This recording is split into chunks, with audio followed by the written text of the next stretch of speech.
Right, hello everyone, welcome back to the channel. Thank you very much for joining me as usual. Very much in your debt on that one. This weekend for upset, across the board, completely.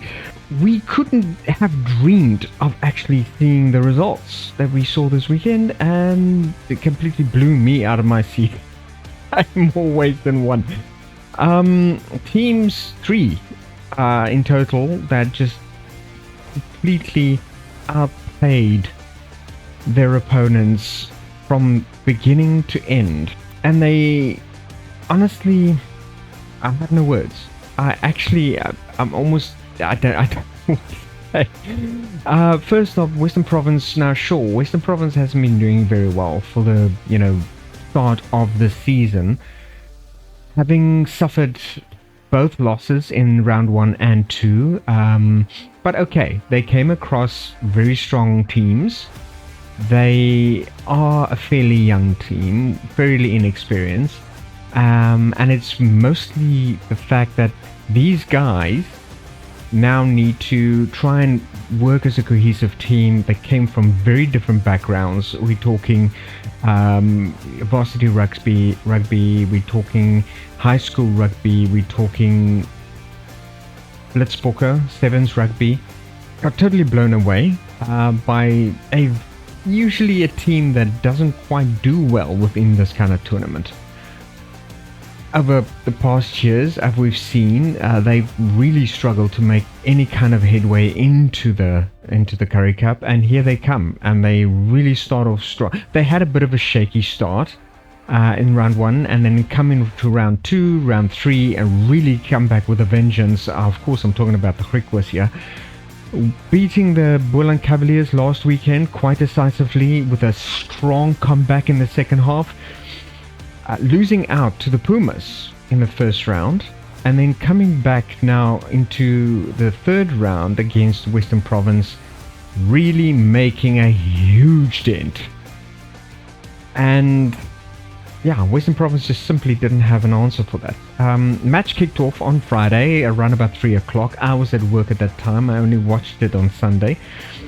With the Griquas looking to really build on the previous success of round 2.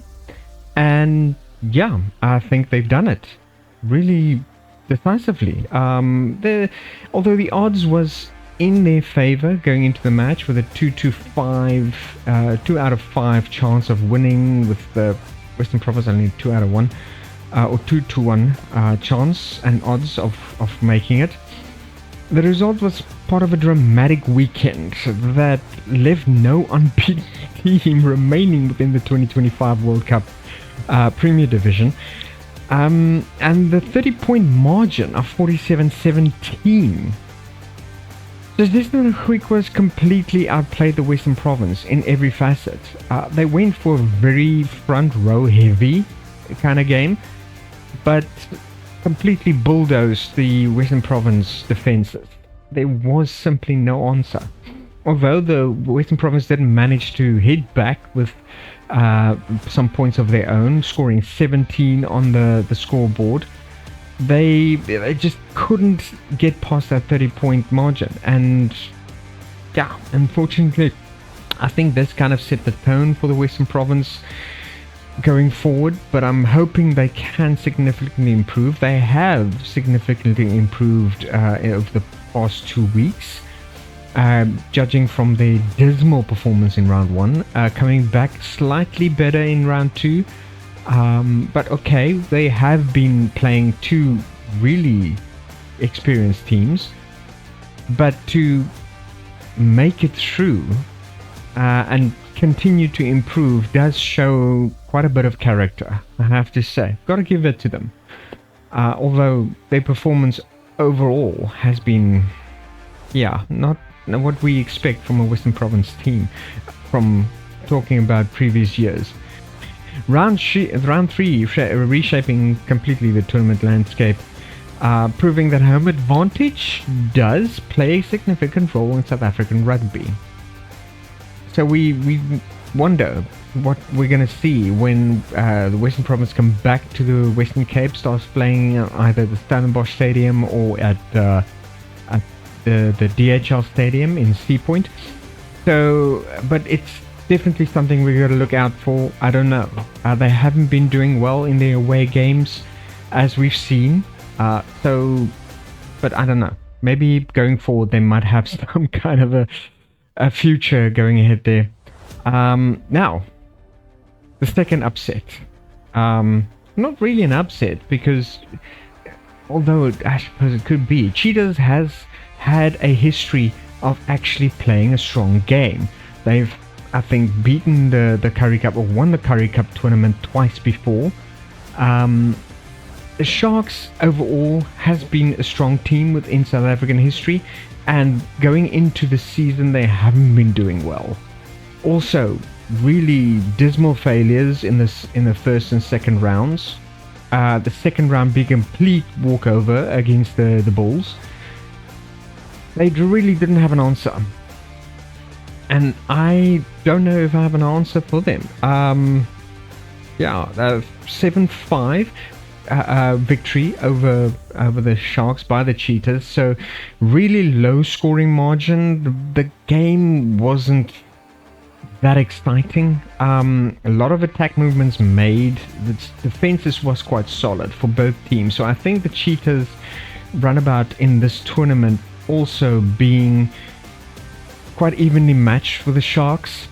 Also in the first round being knocked out by Boland Cavaliers, which nobody expected whatsoever. They really do, have been coming in strong. A team that, again, in previous years hasn't been doing too well within the Currie Cup performance-wise, and they hitting back strongly. They've got some serious talent going in that team. The same with the Griquas, same with the Pumas. These guys have been coming in really strong and making for some fascinating rugby. And while the usual strong teams is taking a bit of a backseat here, playing off at Clermont on Saturday at the Kulu Stadium, it was like a huge arm wrestle almost, kind of tit for tat, some gaining here, some gaining there. Game ending in one try being scored per team. Only the Cheetahs managing to convert their try. No further points scored for the rest of the game. So really kind of uneventful, to say the least. Niels Forsking scored the only tries for the Cheetahs in the first half, converted by Ntokozo Makaza. And then Fato Ginyane basically scoring for the Sharks in the second half. And that's literally where it ended. Sharks, again, not really performing as they should. And I think both Albie Bester and Sia Moyo basically getting a rude awakening, being introduced to a more professional style of playing at this level of rugby, but not really what they used to within the under-20s, I think. But also the Sharks team in general not really performing as they should. JP Peterson is really going to have a real serious talk with his team. This it's not what you kind of expect from the Sharks, from a team that literally won the Currie Cup Challenge or Championship the very previous year. So we could basically see a huge shift between talent coming in for the Sharks with these youngsters, and the difference between the more experienced players for the Sharks now really putting a sideline. I think they all basically within the Springbok camp at the moment, leaving the Sharks with some really huge voids and gaps of experienced players, not doing them any kind of favors. And yeah, I mean the team of Frans Steyn doing marginally better for the Cheetahs, but again, maybe we'll see an improvement going forward. The Cheetahs started off very badly. He did make an improvement last weekend, or the weekend before that in round 2. I think as they won their game there, and then basically coming into round 3, marginally winning over a Sharks team that really performed not that well. This is the beginning of this tournament, so as sort of a special family subplot featured sibling rivalry between Franco Smith and John Smith when the Cheetahs travelled to Durban. So quite a bit of a interesting sort of clash going on there. But the result leaves the Cheetahs level on points with the Pumas and Boland, while the Sharks earned their very first losing bonus point in the tournament, which might kind of help their tournament standings at this point. The result contributed to the scenario where just one log point separates the the top 6 teams. Defensive masterclass. Would I call it a masterclass? Not really. 7-5 scoreline reflects obviously very kind of equal defensive strength between the two teams, but not really on the greatest scheme for the whole tournament, going up against, say, the Golden Lions or the Blue Bulls, as we've seen in the first 2 rounds, where the Sharks failed dismally. Did they make an improvement? Maybe. That it could basically mean that they made a bit of a heavier improvement, but we'll have to, kind of evaluate that and assess that more deeply as we're going further into the tournament and all that. But now, moving on to the second upset of the entire tournament. And I don't know if I've got any words for this. Boland Cavaliers literally taking the Golden Lions to school with a 29-10 victory margin in Wellington, handling the Lions their very first loss for this season. This was a massive upset that shook the entire competition. As I said, here you get a usually very strong team going up a historically weaker team that's historically not been doing very well within the Currie Cup seasons, and they came back really strong with a vengeance almost. It was almost like a giant killing act.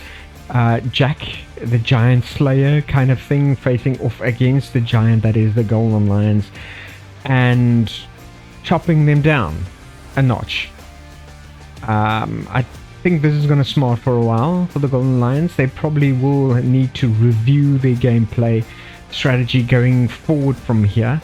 The match featured a standout double from Blitzbok Flyer. Within this competition, Xavier Mitchell, which replaced the fly half of Johan Mostert. The Boland also scored a crucial bonus point try, well beyond the final hooter, to secure the maximum points for themselves. And this victory was part of a dramatic round 3 that saw all unbeaten runs ended. As I said before, with the Pumas now topping the log on points difference, while the Cheetahs and the Boland sits right behind them on 11 points each. Really unexpected. And I'll cover the log a bit later in the video, sort of right about the end. But this is completely unexpected kind of surprises that we see here. Griquas getting the massive victory over the Western Province. Now the Boland Cavaliers getting a massive victory over the Golden Lions. Both historical, very strong teams. This represents a remarkable achievement for Boland, I think, in their first season back from the Premier Division since 2016. Showing that they immediately adapted to the highest level of domestic rugby. So definite feather in their cap. Well done, Boland.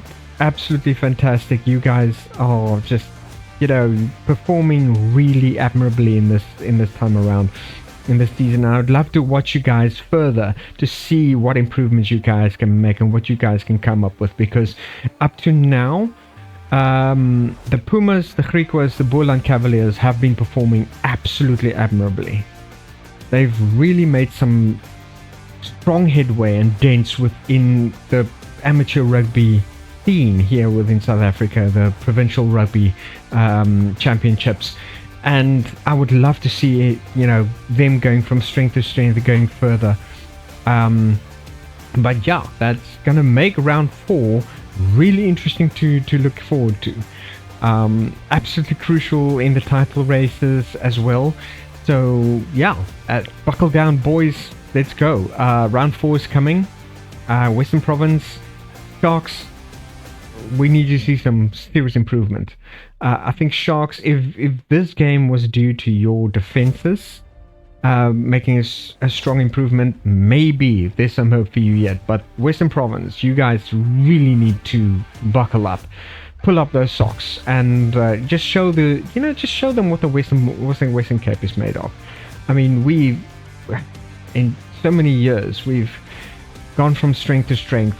We've proven ourselves time and again, and to fall down and flatten our faces in this time around is stinging a bit. I'm not gonna lie.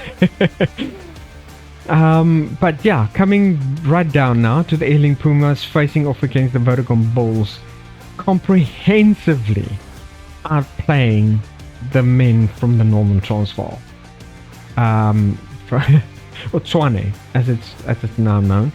The gentleman from Loftus Versfeld being outplayed and beaten down in a seriously humiliating defeat on their home turf. 41-7. I honestly have no words as the round 3 is concluded with a seriously gut-wrenching stomp. That's all I can call it. The result was particularly significant as it happened at Loftus Versfeld, the real stronghold of the Bulls. They've got a massive statue right in front of that stadium. As we can remember, only a short while ago, they had a real beautiful and nice memorial set up by that statue for Cornel Hendricks. And here they are, in this real, stronghold of theirs, and they being beaten quite severely. Going home, licking their wounds, that's definitely going to be a possibility for the Bulls here. And yeah, nobody expects it. Least of all, the Blue Bull supporters honestly expected this. So, upset number 3 for this weekend. As they say, all these things happen in threes, don't they? The Ailing Pumas turned Loftus Versfeld into their playground with a stunning second half display that left the Blue Bulls completely shell-shocked. In a cagey opening half, a Dandrich Visagi penalty put the Pumas ahead before the Reynard bombs converted try swung momentum to the hosts. But the Pumas completely took control after the break. That they just went completely try mad, and the Pumas brought a simple but effective game plan to Loftus, playing direct, low error rugby.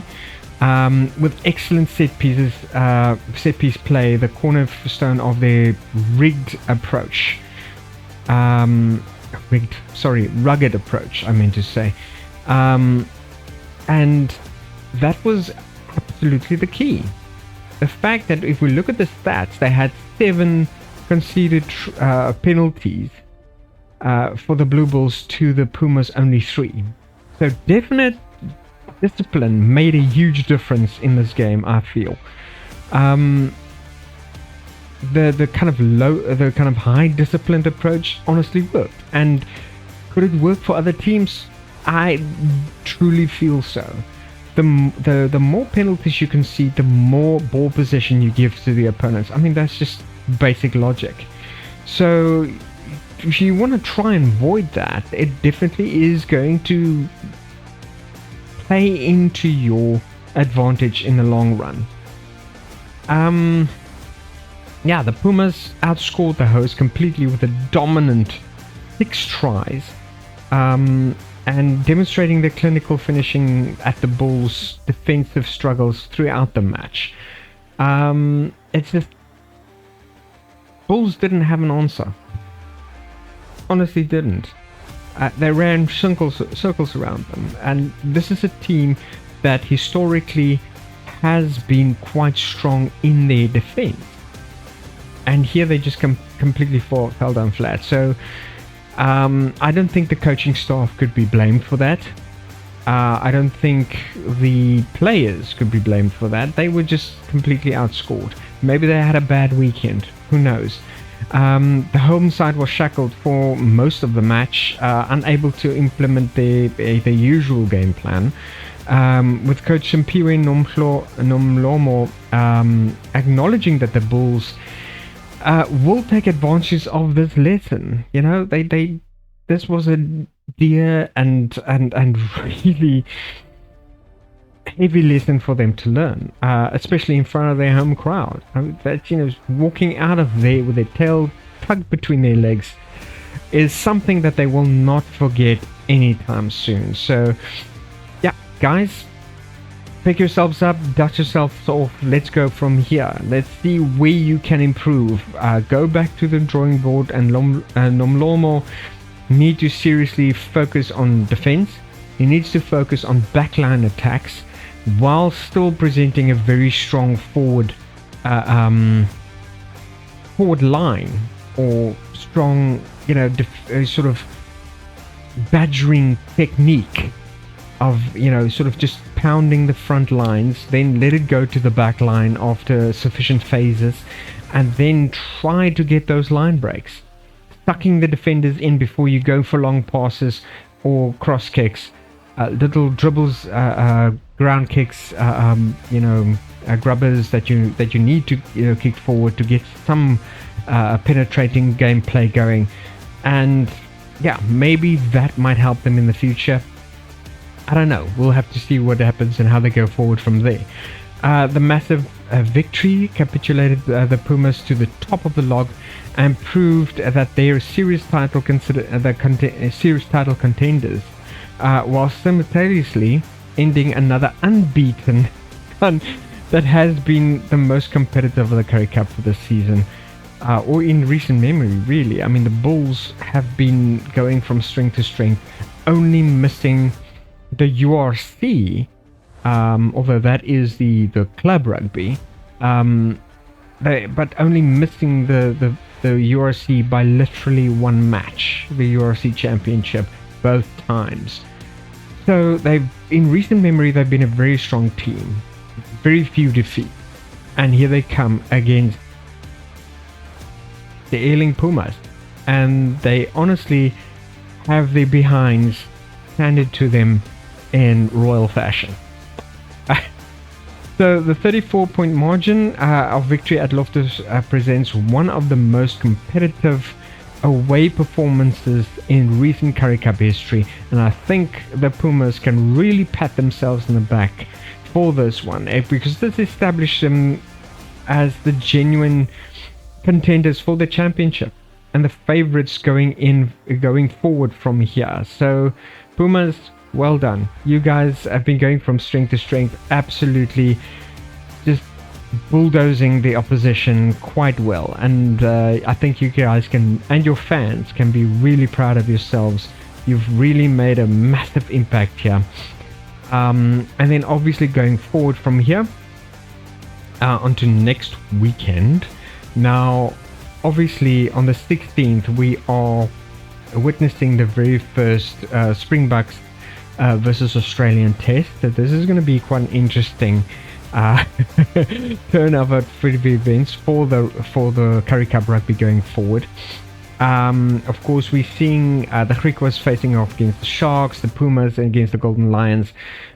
We have the Cheetahs against Western Province on round 4. Then Cavaliers taking on the Blue Bulls again now, sort of on Sunday. So we'll have to see what happens. Cavaliers, would you be able to replicate what the Pumas has done? Holding thumbs for you guys. You facing a very strong team. Western Province, please do something. Do anything. Work on your defenses. I think if you guys can just spend some more time this week focusing on your defensive play, to not let those opponents through, not allow those line breaks. Keep take a page out of the Pumas playbook and try and keep your discipline to a very high standard, and to try and minimize the line breaks and advanced attack movements by the opponent. You are facing the Cheetahs. Hopefully they will not prove to be a stronger opponent than you've already faced, but yeah, we'll have to see. If I have to be honest, I'm not holding up a lot of hopes, but I'm still kind of glimmer, praying, or just hoping for, above all hope, that the Western Province will make some kind of improvement this week. Griquas versus Sharks, Pumas versus Golden Lions. Who will win? The Pumas has been really hitting back strong. Golden Lions, after the loss this week, they might make some serious improvements. Griquas versus Sharks, I don't know. I don't hold much hope out for the Sharks this coming weekend. Griquas has proved to be really strong going into this season, so who knows? Maybe it's another weekend for upset. Let's take it from there. But then of course, we also, in the international rugby scene, we are continuing forward with the rugby championships. We have the South Africa versus Australia in round 1 for that one, and then Argentina facing off against New Zealand as well this coming weekend. I'll hopefully be covering both of them next weekend as well, so keep an eye out. Maybe I've got time to do both, I don't know. But yeah, coming now into the log for the Currie Cup season. We are now, like I said, Pumas lying right at the top, doing really well for themselves. Total of 11 points, with Cheetahs short on their heels, also 11 points. And we have, again, Cavaliers also slotting in on equal ground with those top two on 11 points. We're seeing the Blue Bulls coming in at 10 points on 4th place. Golden Lions just slotting in behind them, also on 10 points. With Griquas just very shortly behind the Golden Lions there.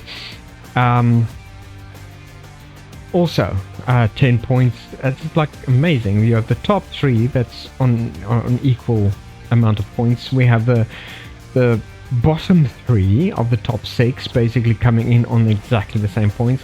Then we have the Sharks with 1 point, and Western Province now trailing right at the bottom with 0 points. So yeah, that's basically how it stands at the moment. I don't think my video is going to be very much longer like it was last weekend. So thank you very much for watching, guys. I hope you join me again next weekend for some analysis going hot there.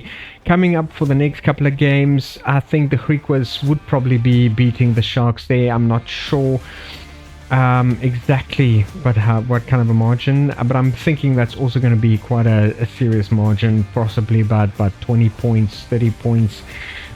Pumas, Golden Lions, I think the Pumas have got a real good chance out of scoring against the Golden Lions and beating them as well. But then again, Golden Lions, like I said, might have to decided, okay, hang on, we need to reset, rework, go back to the drawing board, and maybe would come back on top when, in this weekend. It would make the table look a lot interesting if they do. A lot more interesting. The Cheetahs taking on the Western Province. As it stands at the moment, I don't think the Western Province is going to win. Would they make a bit more of improvement? Hopefully, yes. But yeah, not holding up much hope for a win, but maybe holding thumbs above all hope. Cavaliers, Blue Bulls. I think the Cavaliers has got a real good opportunity, a real good chance to make a dent here. They've beaten some strong teams right now in the season, so I think they can do it. Also, probably by about 10 point margin. But that's that's my prediction going forward. And I hope you you guys join me again next week for some rugby analysis and everything. Again, from a very cold Cape Town, I bid you all farewell and adieu. And hope you guys take care of yourselves and your loved ones. Peace out.